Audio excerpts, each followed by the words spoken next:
Hi, and welcome back to TNT's Blues Corner. Tonight, Les Paul, 1960s. Play around with this a little bit. Hope you enjoy. Start out in the treble. The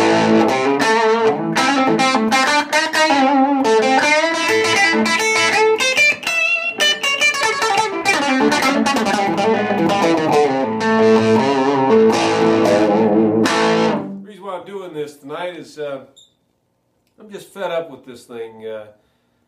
It's a great guitar, but I just haven't never been able to get a good sound out of it. I've changed the pickups multiple times and really didn't know what was going on. So just in some experimentation, after playing another 2000 standard at a local shop here called Picker's Paradise, I noticed that it sounded just almost what I was looking for. I never seemed to be able to attain the perfect tone. I try and I try and try, but this was pretty close. So I did some research, and all this time I've been changing capacitors, I've been changing pickups, but what I hadn't changed were the pots that come with these Gibson guitars. And in this case, they're 300K potentiometers. And I read about how you can liven up your guitar and give it some brightness and a better sound is putting 500K pots on. So I thought, well, I'm going to give that a shot. But in lieu of that, I just took my AC booster and I turned up the treble all the way and I turned up the bass all the way. And I'm telling you what, I'm really digging the way this sounds.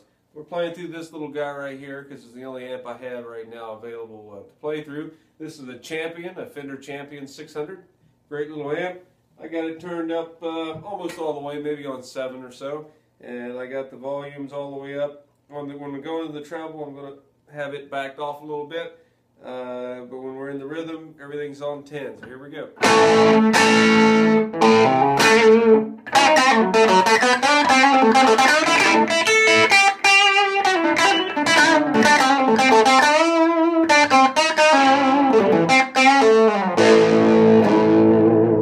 I got you here.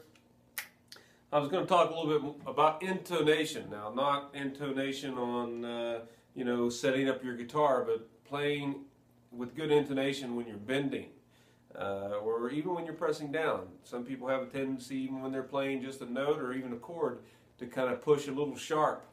So it's very important to develop your ear, so when you're hitting a note, you know, you've got the correct intonation. Some of the ways I do that is by just simple exercises like this little, you know, sort of B.B. King-esque type of riff where I do some bending to, you know, in the notes that, you know, you may also be able to, you know, play in the same passage.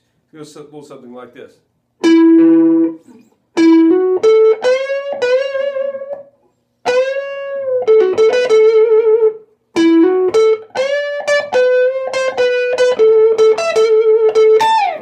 Right there. You can also play it, but I choose to bend up to it. So you bend up and then you come down through your bend, hitting those notes as you come down.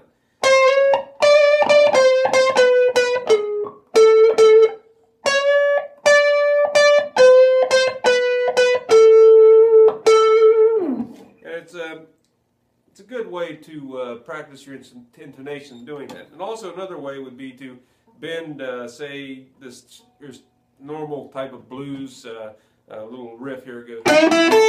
So what you're doing is you're bending to this note. If you hit those together, they should sound the same.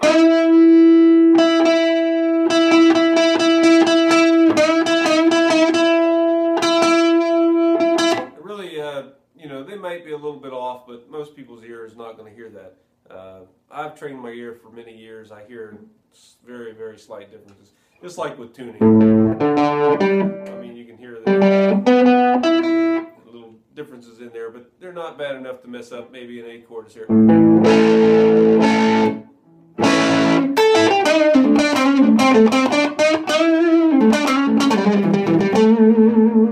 Also, I know I have a video in the past on bending and also on vibrato, but they're one and the same in some cases. And I want to talk just briefly. I'm going to try to keep this a short video. You can go back and hear some more in-depth things on my other videos. But vibrato is it's very important with your vibrato that you just don't, you kind of want your vibrato to be even. So say you've got, this is the note you're on, you want your pitch to go down the same as it goes up, down, up, the same distance.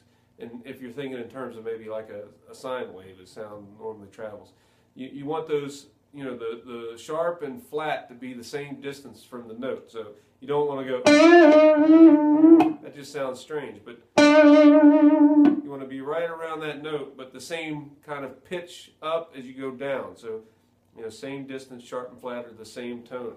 You know, it can be wild, but you always want to make that go the same distance, or it's going to sound odd or lopsided, and you know, people are going to pick it up. So, you know, when you're doing your vibrato, whether it's quick or slow, try to keep that range the same, and practice doing it with every finger. It should sound the same for every finger. And when you're doing bends, try to bend up to a note that you're heading toward. That way, your intonation is correct. So if I'm bending and I'm playing an A, I'm going to bend a note somewhere on, normally it's going to be on this sort of pentatonic with the flats.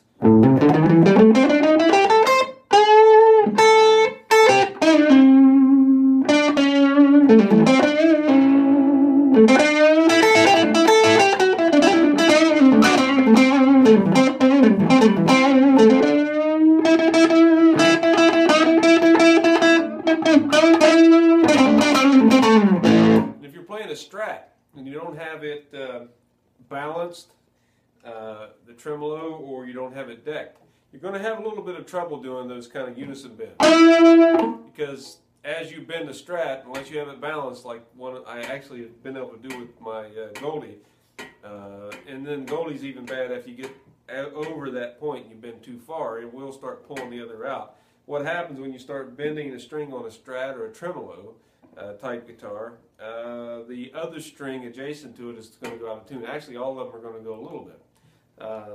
I've had some pretty poor strats. I don't know if it was just the design or I just couldn't get them set up right, that just a slight bend would pull everything out of tune. The same idea as if you've ever broken a string on a Stratocaster on a guitar with a tremolo or a Floyd Rose, all the strings go out of tune. But if you break one on a Les Paul or this kind of fixed bridge, like the Big Apple or something, you're not going to have that same, you know, you're going to have more tuning stability. Also, you're going to have more bending the string stability in between. So if you're doing runs like, and when you're doing on a strat and you're like, it just doesn't sound right, well, that's the reason. So either take it to a professional or learn yourself through some books. I've got a few really good books here. Message me and I'll give you some insight on that. Or take it to a luthier, or everybody's probably got somebody in their town that professional that sets up guitars. They may be able to get the knife edge balanced enough to where you can do those bends. You know, somehow Hendrix did it, and somehow Stevie Ray Vaughan did it.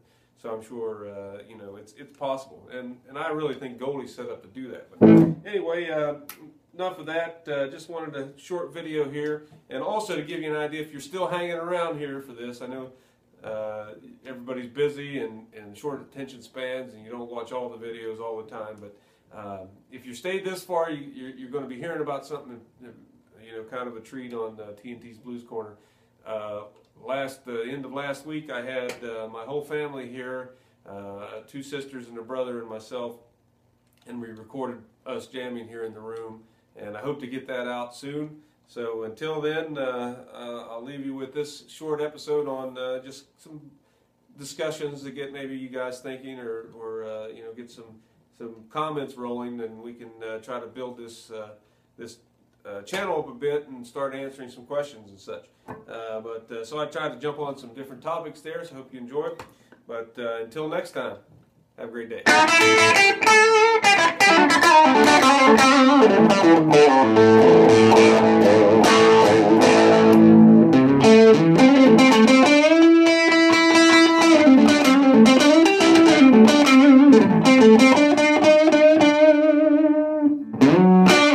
Thank you.